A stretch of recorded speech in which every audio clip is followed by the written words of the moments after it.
بسم اللہ الرحمن الرحیم۔ السلام علیکم سامعین، بہت جوش خروش کے ساتھ کاشانہ بصیرت یوٹیوب چینل پہ میں آ کے بیٹھی ہوں، کیونکہ میرے ہاتھ میں جو کتاب ہے اس کو دیکھ دیکھ کے میرا دل چاہتا ہے بس پڑھتی جاؤں۔ آپ کو پتہ ہے نا جو میرے ساتھ پڑھ رہے ہیں کتاب کا نام کیا ہے، میں بتا دیتی ہوں، قصص القرآن۔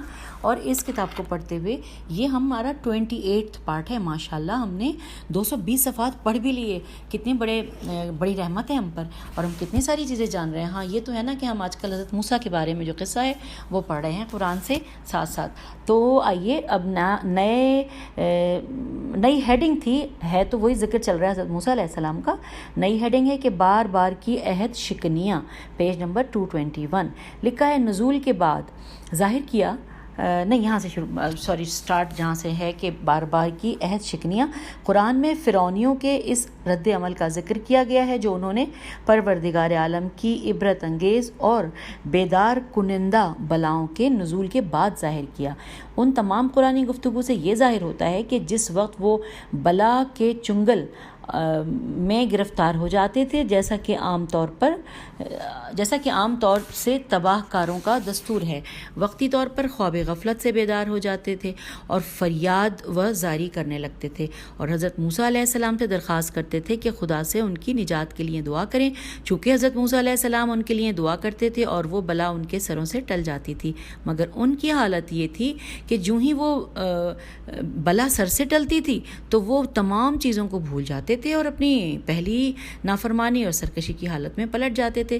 جس وقت ان پر بلا مسلط ہوتی تھی تو کہتے تھے اے موسیٰ، ہمارے لیے اپنے خدا سے دعا کرو کہ جو عہد اس نے تم سے کیا ہے اسے پورا کرے اور تمہاری دعا ہمارے حق میں قبول کرے۔ اگر تم یہ بلا ہم سے دور کرو تو ہم یہ وعدہ کرتے ہیں کہ ہم خود بھی تم پر ضرور ایمان لائیں گے اور بنی اسرائیل کو بھی یقیناً تمہارے ہمراہ روانہ کریں گے۔ یہ سورہ اعراف کی آیت نمبر 134 کے الفاظ ہم نے ابھی پڑھے۔ اچھا، اب ہم آگے چلتے ہیں۔ لکھا ہے اس کے بعد ان کی پیمان شکنی کا ذکر کیا گیا ہے۔ ارشاد ہوتا ہے جس وقت ہم ان پر سے بلاؤں کو تعین شدہ مدت کے بعد ہٹا دیتے تھے تو وہ اپنا وعدہ توڑ ڈالتے تھے۔ سورہ اعراف آیت نمبر 135۔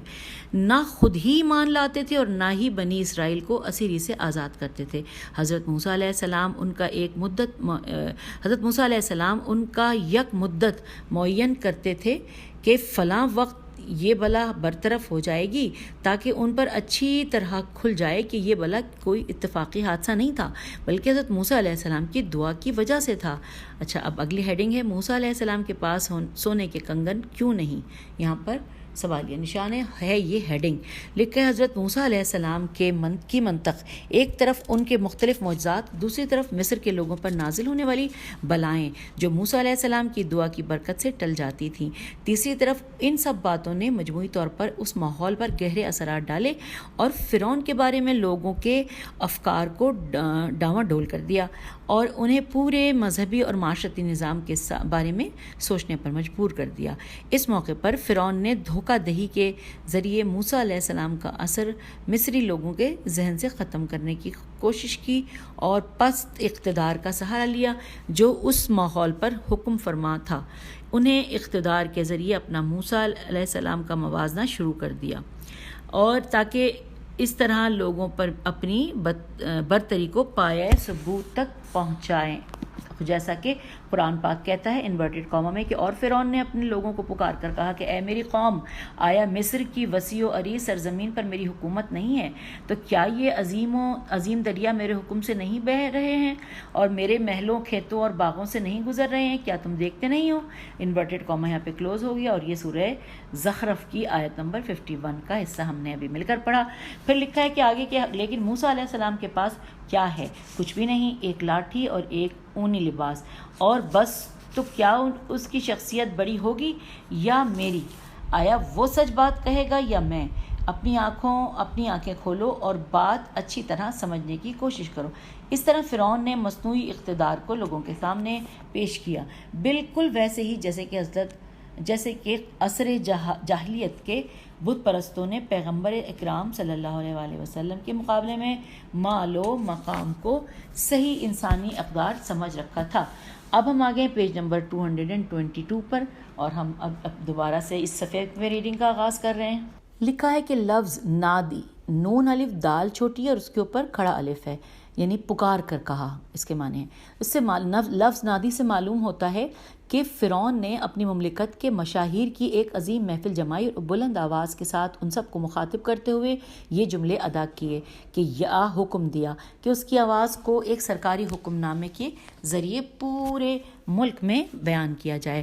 قرآن آگے چل کر فرماتا ہے کہ فرعون نے کہا انورٹڈ کاما میں اس شخص سے برتر ہوں جو ایک پست خاندان اور طبقے سے تعلق رکھتا ہے اور صاف طور پر بات بھی نہیں کر سکتا، انورٹڈ کاما کلوز۔ یہ سورہ زخرف کی آیت نمبر 51۔ پھر لکھا ہے کہ اس طرح سے اس نے اپنے لیے دو بڑے اعزازات یعنی کہ حکومت مصر اور نیل کی مملکت اور موسیٰ علیہ السلام کے دو کمزور پہلو یعنی فقر اور لکنت زبان بیان کر دیے۔ پھر لکھا ہے حالانکہ اس وقت حضرت موسیٰ علیہ السلام کی زبان میں لکنت نہ تھی کیونکہ خدا نے ان کی دعا کو قبول فرما لیا تھا اور زبان کی لکنت کو دور کر دیا تھا، چونکہ موسیٰ علیہ السلام نے مبعوث ہوتے ہی خدا سے یہ دعا مانگی تھی کہ انورٹڈ کاما خدا بندہ میری زبان کی گرہیں کھول دے، انورٹڈ کاما کلوز ہو گیا۔ اور یہ سورہ طہ کی آیت نمبر 17 تھا کہ ہم نے پڑھا انورٹڈ کاما میں۔ پھر لکھا ہے اور یقیناً ان کی دعا قبول ہوئی اور قرآن بھی اس بات کی گواہی دیتا ہے۔ بے پناہ دولت، فاخرہ لباس اور چکا چوند کرتے محلات مظلوم طبقے پر ظلم و ستم کے ذریعے حاصل ہوتے ہیں۔ ان کا مالک نہ ہونا صرف عیب کی بات ہی نہیں بلکہ باعث صد افتخار، شرافت اور عزت کا سبب بھی ہے۔ پھر لکھا ہے کہ عربی کا ورڈ ہے میم ہے یہ نون، اور اس کے آگے انورٹڈ کاما میں اس کے معنی لکھے ہیں کہ پست۔ لکھا ہے پست کی تعبیر سے ممکن ہے کہ اس دور کے اجتماعی طبقات کی طرف اشارہ ہو، کیونکہ اس دور میں بڑے بڑے سرمایہ داروں کا معاشرے کے بلند طبقوں میں شمار ہوتا تھا اور محنت کشوں اور کم آمدنی والے لوگوں کا پست طبقے میں، یا پھر ممکن ہے کہ موسیٰ علیہ السلام کی قوم کی طرف اشارہ ہو کیونکہ ان کا تعلق بنی اسرائیل سے تھا اور فرعون کی قبطی قوم اپنے آپ کو سردار اور آقا سمجھتی تھی۔ پھر فرعون دو اور بہانوں کا سہارا لیتے ہوئے کہتا ہے انورٹڈ کاما میں کہ اسے سونے کے کنگن کیوں نہیں دیے اور اس کے لیے مددگار کیوں نہیں مقرر کیے تاکہ وہ اس کی تصدیق کریں۔ انورٹڈ کاما کلوز ہو گیا۔ یہاں پر پھر لکھا ہے اگر خدا نے اسے رسول بنایا ہے تو اسے دوسرے لوگوں کی طرح طلائی کنگن کیوں نہیں دیے گئے اور اس کے لیے مددگار کیوں نہیں مقرر کیے گئے۔ کہتے ہیں کہ فرعونی قوم کا عقیدہ تھا کہ رؤساء اور سربراہوں کو ہمیشہ طلائی کنگنوں اور سونے کے ہاروں سے مزین ہونا چاہیے، اور چونکہ موسیٰ علیہ السلام کے پاس اس قسم کے زیورات نہیں تھے بلکہ ان زیورات کے بجائے وہ چرواہوں والا موٹا سا اونی کرتا زیب تن کیے ہوئے تھے، لہٰذا ان لوگوں نے اس بات پر تعجب کا اظہار کیا، اور یہی حال ان لوگوں کا ہوتا ہے جو انسانی شخصیت کے پرکھنے کا معیار سونا چاندی اور دوسرے زیورات کو سمجھتے ہیں۔ اب آئیے اگلی ہیڈنگ کی طرف۔ لکھا ہے جناب موسیٰ اور ہارون علیہ السلام کے اونی لباس۔ اس بارے میں ایک نہایت عمدہ بیان آیا ہے۔ امام علی ابن ابی طالب علیہ السلام فرماتے ہیں کہ موسیٰ علیہ السلام اپنے بھائی ہارون کے ساتھ فرعون کے دربار میں پہنچے، دونوں کے بدن پر اونی لباس اور ہاتھوں میں عصا تھا۔ اس حالت میں انہوں نے شرط پیش کی کہ اگر فرمان الہی کے سامنے جھک جائے تو اس کی حکومت اور ملک باقی اور اقتدار قائم و برقرار رہے گا، لیکن فرعون نے حاضرین سے کہا کہ تمہیں ان کی باتوں پر تعجب نہیں ہوتا کہ یہ میرے ساتھ شرط لگا رہے ہیں کہ میرے مالک کی بقا اور کہ میرے ملک کی بقا اور میری عزت کا دوام ان کی مرضی کے ساتھ وابستہ ہے، جبکہ ان کا اپنا حال یہ ہے کہ فقر و تنگ دستی ان کی حالت اور صورت سے ٹپک رہی ہے۔ اب بریکٹ میں لکھا ہے کہ اگرچہ یہ سچ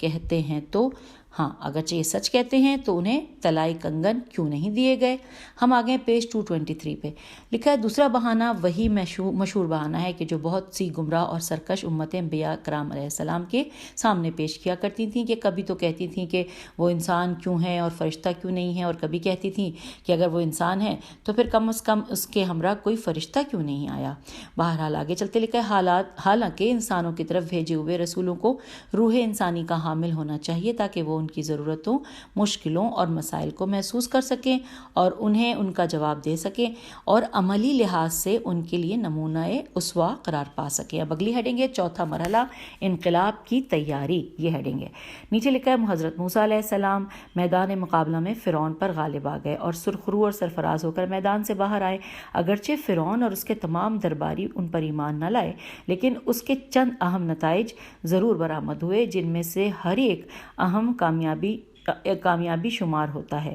نمبر 1، بنی اسرائیل کا اپنے رہبر و پیشوا پر عقیدہ مزید پختہ ہو گیا اور انہیں مزید تقویت مل گئی، چنانچہ ایک دل اور ایک جان ہو کر ان کے گرد جمع ہو گئے، کیونکہ انہوں نے سال ہر سال کی بدبختی اور دربدر کی ٹھوکریں کھانے کے بعد اب اپنے اندر کسی آسمانی پیغمبر کو دیکھا تھا جو کہ ان کی ہدایت کا بھی ضامن تھا اور ان کے انقلاب آزادی اور کامیابی کا بھی رہبر تھا۔ پوائنٹ 2، موسیٰ علیہ السلام نے مصریوں اور قبطیوں کے درمیان ایک اہم مقام حاصل کر لیا۔ جو کچھ لوگ ان کی طرف مائل ہو گئے اور جو مائل نہیں ہوئے تھے وہ کم از کم ان کی مخالفت سے ضرور گھبراتے تھے، اور جناب موسیٰ علیہ السلام کی صدائے دعوت تمام مصر میں گونجنے لگی۔ نمبر 3، سب سے بڑھ کر یہ کہ فرعون اور عوامی افکار اور اپنی جان کو لاحق خطرے سے بچاؤ کے لیے اپنے اندر ایسے شخص کے ساتھ مقابلے کی طاقت کھو چکا تھا جس کے ہاتھ میں اس قسم کا عصا اور منہ میں اس طرح کی گویا زبان تھی۔ اب آگے لکھا ہے اگلے پیراگراف میں کہ مجموعی طور پر یہ امور موسیٰ علیہ السلام کے لیے اس حد تک زمین ہموار کرنے میں معاون ثابت ہوئے کہ مصریوں کے اندر ان کے پاؤں جم گئے اور انہوں نے کھل کر اپنا تبلیغی فریضہ انجام دیا اور اتمام حجت کی۔ اب آگے لکھا ہے کہ قرآن میں فرعونیوں کے خلاف بنی اسرائیل کے قیام اور انقلاب کا ایک اور مرحلہ بیان کیا گیا ہے۔ پہلی بات یہ ہے کہ خدا فرماتا ہے انورٹڈ کاما کہ ہم نے موسیٰ اور اس کے بھائی کی طرف وحی کی کہ سرزمین مصر میں اپنی قوم کے لیے گھروں کا انتخاب کرو، انورٹڈ کاما کلوز ہو گیا یہاں پہ، جو کہ حضرت سورہ یونس آیت نمبر 87 کا حصہ تھا۔ پھر لکھا ہے انورٹڈ کاما میں کہ اور خصوصیت کے ساتھ ان گھروں کو ایک دوسرے کے قریب اور آمنے سامنے بناؤ، انورٹڈ کاما کلوز ہو گیا، یہ بھی سورہ یونس کی آیت نمبر 87 ہی کا حصہ ہے۔ لکھا ہے پھر روحانی طور پر اپنی خود سازی اور اصلاح کرو اور نماز قائم کرو، اس طرح سے اپنے نفس کو پاک اور قوی کرو، یہ ہے سورہ یونس کی آیت نمبر 87 ہی کا مزید حصہ۔ پھر لکھا ہے کہ اور اس لیے کہ خوف اور وحشت کے آثار ان کے دل سے نکل جائیں اور وہ روحانی و انقلابی قوت پالیں۔ اب انورٹڈ کاما میں لکھا ہے کہ مومن کو بشارت دو، انورٹڈ کاما کامیابی اور خدا کے لطف اور رحمت کی بشارت، اور انورٹڈ کاما کلوز ہو گیا، یہ سورہ یونس کی آیت نمبر 87 ہی کا حصہ ہے۔ ہم آ گئے پیج نمبر 224 پہ۔ اب یہاں پہ لکھا ہے کہ زیر بحث آیات کے مجموعی مطالعے سے معلوم ہوتا ہے کہ اس زمانے میں بنی اسرائیل منتشر، شکست خوردہ، وابستہ، طفیلی، آلودہ اور خود خوف زدہ گروہ کی شکل میں تھے۔ نہ ان کے پاس گھر تھے، نہ کوئی مرکز تھا، نہ ان کے پاس معنوی اصلاح کا کوئی پروگرام تھا، اور نہ ہی ان میں اس قدر شجاعت، عزم اور حوصلہ تھا کہ جو شکست دینے والے انقلاب کے لیے ضروری ہوتا ہے۔ لہٰذا حضرت موسیٰ علیہ السلام اور ان کے بھائی حضرت ہارون علیہ السلام کو حکم ملا کہ وہ بنی اسرائیل کی مرکزیت کے لیے خصوصاً روحانی حوالے سے چند امور پر مشتمل پروگرام شروع کر دیں۔ اب وہ امور کیا ہیں؟ وہ 4 امور یہاں پہ بیان ہوئے ہیں۔ نمبر 1، مکان تعمیر کریں اور اپنے مکانات فرعونیوں سے الگ بنائیں۔ اس میں متعدد فائدے تھے۔ ایک یہ کہ سرزمین مصر میں ان کے مکانات ہوں گے تو وہ اس کا دفاع زیادہ لگاؤ سے کریں گے۔ دوسرا یہ کہ قبطیوں کے گھروں میں تو پھیلی زندگی گزارنے کے بجائے وہ اپنی ایک مستقل زندگی شروع کر سکیں گے۔ اور تیسرا یہ کہ ان کے معاملات اور تدابیر کے راز دشمنوں کے ہاتھ نہیں لگیں گے۔ یہ تو ہم نے پہلا پوائنٹ پڑھا۔ دوسرا پوائنٹ لکھا ہے کہ اپنے گھر ایک دوسرے کے آمنے سامنے اور قریب قریب بنائیں گے۔ بنی اسرائیل کی مرکزیت کے لیے یہ ایک مؤثر کام تھا۔ اس طرح سے وہ اجتماعی مسائل پر مل کر غور و فکر کر سکتے تھے اور مذہبی مراسم کے حوالے سے جمع ہو کر اپنی آزادی کے لیے ضروری پروگرام بنا سکتے تھے۔ تیسرا پوائنٹ ہے عبادت کی طرف متوجہ ہوں۔ لکھا ہے کہ خصوصاً نماز کی طرف کہ جو انسان کو بندوں کی بندگی سے جدا کرتی ہے اور اس کا تعلق تمام قدرتوں کے خالق سے قائم کر دیتی ہے، اس کے دل اور روح کو گناہ کی آلودگی سے پاک کرتی ہے، اپنے آپ پر بھروسہ کرنے کا احساس زندہ کرتی ہے اور قدرت پروردگار کا سہارا لے کر انسانی جسم میں ایک تازہ روح پھونک دیتی ہے۔ چوتھا پوائنٹ لکھا ہے کہ ایک رہبر کے طور پر حضرت موسیٰ علیہ السلام کو حکم دیا گیا ہے کہ وہ بنی اسرائیل کی روحوں میں موجود طویل غلامی اور ذلت کے دور کا خوف و وحشت نکال باہر پھینکیں اور حتمی فتح و نصرت، کامیابی اور پروردگار کے لطف و کرم کی بشارت دے کر مومنین کے ارادے کو مضبوط کریں اور ان میں شہامت اور شجاعت کی پرورش کریں۔ اس روش کو کئی سال گزر گئے اور اس دوران میں موسیٰ علیہ السلام نے اپنے منطقی دلائل کے ساتھ ساتھ انہیں کئی معجزے بھی دکھائے۔ اب اگلی ہیڈنگ ہے کہ ہم نے انہیں باہر نکال دیا۔ یہ عجیب سی ہیڈنگ لگ رہی ہے لیکن بہرحال پڑھتے لکھا ہے جب موسیٰ علیہ السلام ان لوگوں پر اتمام حجت کر چکے اور مومنین و منکرین کی صفیں ایک دوسرے سے جدا ہو گئیں تو موسیٰ علیہ السلام نے بنی اسرائیل کے کوچ کرنے کا حکم دے دیا گیا۔ چنانچہ قرآن نے اس کی اس طرح منظر کشی کی ہے۔ سب سے پہلے فرمایا گیا انورٹڈ کاما کہ ہم نے موسیٰ پر وحی کی کہ راتوں رات میرے بندوں کو مصر سے باہر نکال کر لے جاؤ کیونکہ وہ تمہارا پیچھا کرنے والے ہیں، انورٹڈ کاما کلوز۔ یہ سورہ یونس کی سورہ شعراء کی آیت نمبر 52 ہے۔ اس کے بعد پھر ہم اب آگئے ہیں پیج نمبر 225 پہ لکھا ہے موسیٰ علیہ السلام نے اس حکم کی تعمیل کی اور دشمن کی نگاہوں سے بچ کر بنی اسرائیل کو ایک جگہ اکٹھا کرنے کے بعد کوچ کا حکم دیا اور حکم خدا کے مطابق رات کو خصوصی طور پر منتخب کیا تاکہ یہ منصوبہ صحیح صورت میں تکمیل کو پہنچے۔ لیکن ظاہر ہے کہ اتنی بڑی تعداد کی روانگی ایسی خبر نہیں تھی کہ جو زیادہ دیر تک چھپی رہ جاتی۔ جاسوسوں نے جلد ہی اس کی رپورٹ فرعون کو دے دی اور جیسا کہ قرآن کہتا ہے فرعون نے اپنے کارندے مختلف شہروں میں روانہ کر دیے تاکہ فوج جمع کریں۔ یہ انورٹڈ کاما یہاں پہ کلوز ہو گیا اور یہ سورہ شعراء کی آیت نمبر 53 کا حصہ ہم پڑھ رہے تھے۔ اب لکھا ہے کہ البتہ اس زمانے کے حالات کے مطابق فرعون کا پیغام تمام شہروں میں پہنچانے کے لیے کافی وقت کی ضرورت تھی، لیکن نزدیک کے شہروں میں یہ اطلاع بہت جلد پہنچ گئی اور پہلے سے تیار شدہ لشکر فوراً حرکت میں آ گئے اور مقدمۃ الجیش اور حملہ آور لشکر کی تشکیل کی گئی اور دوسرے لشکر بھی آہستہ آہستہ ان سے آ ملتے رہے۔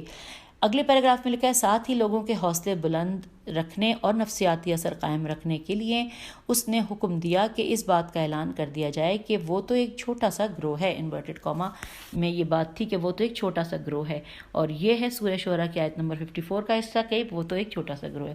اب آگے بریکٹ میں لکھا ہوا ہے کہ تعداد کے لحاظ سے بھی کم اور طاقت کے لحاظ سے بھی کم۔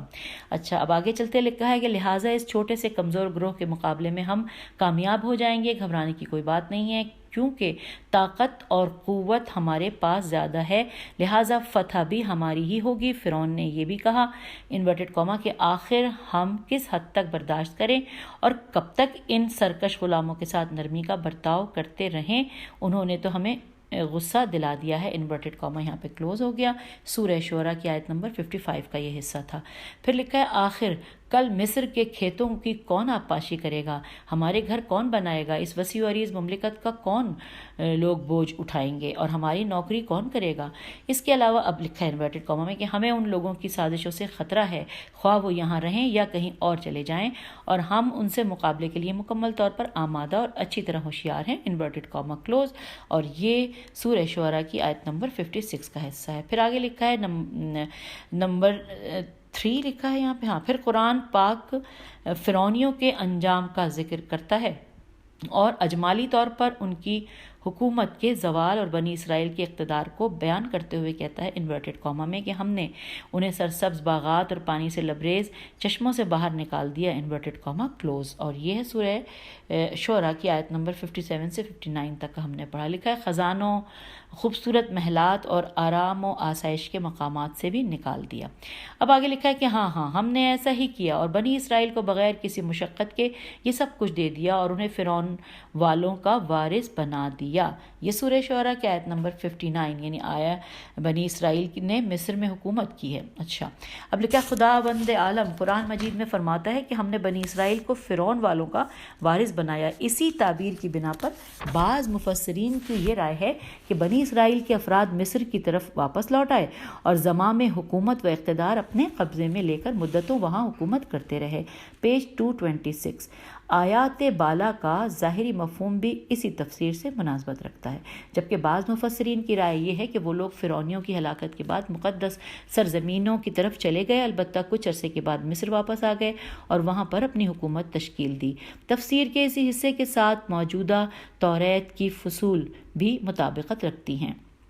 بعض دوسرے مفسرین کا خیال ہے کہ بنی اسرائیل 2 حصوں میں بٹ گئے، ایک گروہ مصر میں رہ گیا اور وہیں پر حکومت کی اور ایک گروہ موسیٰ علیہ السلام کے ساتھ سرزمین مقدس کی طرف روانہ ہو گیا۔ یہ احتمال بھی ذکر کیا گیا ہے کہ بنی اسرائیل کے وارث ہونے سے مراد یہ ہے کہ انہوں نے حضرت موسیٰ علیہ السلام کے بعد اور جناب حضرت سلیمان علیہ السلام کے زمانے میں مصر کی وسیع و عریض سرزمین پر حکومت کی، لیکن اگر اس بات پر غور کیا جائے کہ حضرت موسیٰ علیہ السلام چونکہ انقلابی پیغمبر تھے، لہٰذا یہ بات بالکل بعید نظر آتی ہے کہ وہ ایسی سرزمین کو کلی طور پر خیر بات کہہ کر چلے جائیں، جس کی حکومت مکمل طور پر انہی کے قبضے اور اختیار میں آ چکی ہو، اور وہ وہاں کے بارے میں کسی قسم کا فیصلہ کیے بغیر بیابانوں کی طرف چل دیں، خصوصاً جب کہ لاکھوں بنی اسرائیل عرصہ دراز سے وہاں پر مقیم بھی تھے اور وہاں کے ماحول سے اچھی طرح واقف بھی تھے۔ اچھا، اب سامعین اگلی ہیڈنگ ہے فرعونیوں کا دردناک انجام۔ آئیے مل کر پڑھتے ہیں فرعونیوں کا انجام۔ لکھا ہے قرآن میں حضرت موسیٰ علیہ السلام اور فرعون کی داستان کا آخری حصہ پیش کیا گیا ہے کہ فرعون اور فرعون والے کیوں کر غرق ہوئے اور بنی اسرائیل نے کس طرح نجات پائی۔ جیسا کہ ہم گزشتہ پڑھ چکے ہیں کہ فرعون نے اپنے کارندوں کو مصر کے مختلف شہروں میں بھیج دیا تاکہ وہ بڑی تعداد میں لشکر اور افرادی قوت جمع کر سکے، چنانچہ انہوں نے ایسا ہی کیا، اور مفسرین کی تصریح کے مطابق فرعون نے 6 لاکھ کا لشکر مقدمہ الجیش کی صورت میں بھیج دیا اور خود 10 لاکھ کے لشکر کے ساتھ ان کے پیچھے پیچھے چل دیا۔ ساری رات بڑی تیزی کے ساتھ چلتے رہے اور طلوع آفتاب کے ساتھ ہی انہوں نے موسیٰ علیہ السلام کے لشکر کو پا لیا۔ چنانچہ اس سلسلے کی پہلی آیت میں فرمایا گیا کہ فرعونیوں نے ان کا تعاقب کیا اور طلوع آفتاب کے وقت انہیں پا لیا۔ انورٹڈ کام میں لکھا ہے کہ جب دونوں گروہوں کا آمنا سامنا ہوا تو موسیٰ علیہ السلام کے ساتھی کہنے لگے کہ اب تو ہم فرعون والوں کے نرغے میں آ گئے ہیں اور بچ نکلنے کی کوئی راہ نظر نہیں آتی۔ انورٹڈ کاما کلوز، یہ سورہ شعراء کی آیت نمبر 61 کا حصہ تھا۔ لکھا ہے ہمارے سامنے دریا اور اس کی ٹھاٹے مارتی ہوئی موجیں ہیں، ہمارے پیچھے خونخوار مسلح لشکر کا ٹھاٹے مارتا سمندر ہے۔ لشکر بھی ایسے لوگوں کا ہے جو ہم سے سخت ناراض اور غصے سے بھرے ہوئے ہیں، جنہوں نے اپنی خونخواری کا ثبوت ایک طویل عرصے تک ہمارے معصوم بچوں کو قتل کر کے دیا ہے، اور خود فرعون بھی بہت بڑا مغرور، ظالم اور خونخوار شخص ہے، لہٰذا وہ فوراً ہمارا محاصرہ کر کے ہمیں موت کے گھاٹ اتار دیں گے یا قیدی بنا کر تشدد کے ذریعے ہمیں واپس لے جائیں گے۔ قرائن سے بھی ایسا ہی معلوم ہو رہا ہے۔ پیج 227 لکھا ہے بنا بری یہ کیفیت 2 حال سے خالی نہیں، یا تو تمام بنی اسرائیل مصر میں واپس لوٹ آئے اور حکومت تشکیل دی، یا کچھ لوگ جناب موسیٰ علیہ السلام کے حکم کے مطابق وہیں رہ گئے اور حکومت چلاتے رہے۔ اس کے علاوہ فرعون اور فرعون والوں کے باہر نکال دینے اور بنی اسرائیل کو ان کا وارث بنا دینے کا اور کوئی واضح مفہوم نہیں ہوگا۔ اب اگلی ہیڈنگ ہے، کتنی مزیدار ہے، کہ اپنے عصا کو دریا پر مارو۔ یہ میں پڑھنا چاہ رہی تھی، چلیے آج مل کے پڑھتے ہیں، سنا تو بہت ہے۔ لکھا ہے اس مقام پر بنی اسرائیل پر کرب و بے چینی کی حالت طاری ہو گئی اور ان کا ایک ایک لمحہ کرب و اضطراب میں گزرنے لگا۔ یہ لمحات ان کے لیے زبردست تلخ تھے، شاید بہت سے لوگوں کا ایمان بھی متزلزل ہو چکا تھا اور بڑی حد تک ان کے حوصلے پست ہو گئے تھے، لیکن جناب موسیٰ علیہ السلام حسب سابق نہایت ہی مطمئن اور پرسکون تھے۔ انہیں یقین تھا کہ بنی اسرائیل کی نجات اور سرکش فرعونیوں کی تباہی کے بارے میں خدا کا فیصلہ اٹل ہے اور وعدہ یقینی ہے، لہٰذا انہوں نے مکمل اطمینان اور بھرپور اعتماد کے ساتھ بنی اسرائیل کی وحشت زدہ قوم کی طرف منہ کر کے کہا، انورٹڈ کاما، ایسی کوئی بات نہیں، وہ ہم پر کبھی غالب نہیں آ سکیں گے کیونکہ میرا خدا میرے ساتھ ہے اور وہ بہت جلدی مجھے ہدایت کرے گا۔ انورٹڈ کاما کلوز، سورہ شعراء کی آیت نمبر 62 کا یہ ترجمہ ہم نے پڑھا۔ آگے چلتے ہیں۔ لکھا ہے اسی موقع پر شاید بعض لوگوں نے موسیٰ علیہ السلام کی باتوں کو سن تو لیا، لیکن انہیں پھر بھی یقین نہیں آ رہا تھا اور وہ اسی طرح زندگی کے آخری لمحات کے انتظار میں تھے کہ خدا کا آخری حکم صادر ہوا، اور قرآن کہتا ہے انورٹڈ کاما میں کہ ہم نے فوراً موسیٰ علیہ السلام کی طرف وہی بھیجی کہ اپنے عصا کو دریا پر مارو۔ انورٹڈ کاما کلوز ہو گیا، اور یہ سورہ شعراء کی آیت نمبر 63 میں ہے۔ لکھا ہے وہی عصا جو ایک دن تو ڈرانے کی علامت تھا اور آج رحمت اور نجات کی نشانی۔ موسیٰ علیہ السلام نے تعمیل حکم کی اور عصا فوراً دریا پر دے مارا تو اچانک ایک عجیب و غریب منظر دیکھنے میں آیا جس سے بنی اسرائیل کی آنکھیں چمک اٹھیں اور ان کے دلوں میں مسرت کی ایک لہر دوڑ گئی۔ ناگہانی طور پر دریا پھٹ گیا، پانی کے کئی ٹکڑے بن گئے اور ہر ایک ٹکڑا ایک عظیم پہاڑ کی مانند بن گیا اور ان کے درمیان میں راستے بن گئے۔ یہ انورٹڈ کاما کلوز، یہ سورہ شعراء کی آیت نمبر 63 میں سارا واقعہ لکھا ہے۔ آئیے آگے چلتے ہیں۔ لکھا ہے بہرحال جس کا فرمان ہر چیز پر جاری اور نافذ ہے۔ اگر پانی میں طغیانی آتی ہے تو اس کے حکم سے، اور اگر طوفانوں میں حرکت آتی ہے تو اس کے امر سے۔ وہ خدا کہ اسی نے دریا کی موجوں کو حکم دیا، امواج دریا نے اس حکم کو فوراً قبول کیا، ایک دوسرے پر جمع ہو گئیں اور ان کے درمیان کئی راستے بن گئے، اور بنی اسرائیل کے ہر گروہ نے ایک ایک راستہ اختیار کر لیا۔ پھر آگے لکھا ہے فرعون اور اس کے ساتھی یہ منظر دیکھ کر حیران و ششدر رہ گئے۔ اس قدر واضح اور آشکار معجزہ دیکھنے کے باوجود تکبر اور غرور کی سواری سے نہیں اترے۔ ہم پیج 228 پر آ گئے۔ وہ تکبر اور غرور کی سواری سے نہیں اترے، انہوں نے موسیٰ علیہ السلام اور بنی اسرائیل کا تعاقب جاری رکھا اور اپنے آخری انجام کی طرف آگے بڑھتے رہے، جیسا کہ قرآن فرماتا ہے انورٹڈ کاما میں کہ اور وہاں پر دوسرے لوگوں کو بھی ہم نے نزدیک کر دیا، انورٹڈ کاما کلوز۔ اب آگے لکھا ہے اس طرح فرعونی لشکر دریائی راستوں پر چل پڑے اور وہ لوگ اپنے ان پرانے غلاموں کے پیچھے دوڑتے رہے جنہوں نے اب اس غلامی کی زنجیریں توڑ دی تھیں، لیکن انہیں یہ معلوم نہیں تھا کہ یہ ان کی زندگی کے آخری لمحات ہیں اور ابھی عذاب کا حکم جاری ہونے والا ہے۔ قرآن کہتا ہے انورٹڈ کاما ہم نے موسیٰ اور ان تمام لوگوں کو نجات دی جو ان کے ساتھ تھے، انورٹڈ کاما کلوز ہو گیا۔ سورہ شعراء کی آیت 65۔ پھر لکھا ہے کہ ٹھیک اس وقت جب کہ بنی اسرائیل کا آخری فرد دریا سے نکل رہا تھا اور فرعونی لشکر کا آخری فرد اس میں داخل ہو رہا تھا، ہم نے پانی کو حکم دیا کہ اپنی پہلی حالت پر لوٹ جا۔ اچانک موجیں ٹھاٹے مارنے لگیں اور فرعون اور اس کے لشکر کو گھاس پھونس اور تنکوں کی طرح بہا کر لے گئیں اور صفحہ ہستی سے ان کا نام و نشان تک مٹ گیا۔ قرآن نے ایک مختصر سی عمارت کے ساتھ یہ ماجرا یوں بیان کیا ہے انورٹڈ کاما پھر ہم نے دوسروں کو غرق کر دیا، انورٹڈ کاما کلوز۔ یہ سورہ شعراء کی آیت نمبر 66 ہے۔ اب آگے ہیڈنگ ہے کہ اے فرعون تیرا بدن لوگوں کے لیے عبرت ناک ہوگا۔ یہ پوری ہیڈنگ ہے۔ پڑھتے ہیں کیا لکھا ہے کہ بہر کیف یہ معاملہ چل رہا تھا یہاں تک کہ فرعون غرقاب ہونے لگا اور وہ عظیم دریائے نیل کی موجوں میں تنکے کی طرح غوطے کھانے لگا، تو اس وقت غرور و تکبر اور جہالت و بے خبری کے پردے اس کی آنکھوں سے ہٹ گئے اور فطری نور توحید چمکنے لگا۔ وہ پکار اٹھا انورٹڈ کاما میں ایمان لے آیا کہ اس کے سوا کوئی معبود نہیں کہ جس پر بنی اسرائیل ایمان لائے ہیں، انورٹڈ کاما کلوز ہو گیا۔ اور یہ سورہ یونس کی آیت نمبر 90 کا حصہ ہے۔ اس کے بعد آگے چلتے ہیں، لکھا ہے کہنے لگا کہ نہ صرف میں اپنے دل سے ایمان لایا ہوں انورٹڈ کاما بلکہ عملی طور پر بھی ایسے توانا پروردگار کے سامنے سر تسلیم خم کرتا ہوں، انورٹڈ کاما کلوز ہو گیا۔ سورہ یونس کی آیت نمبر 90۔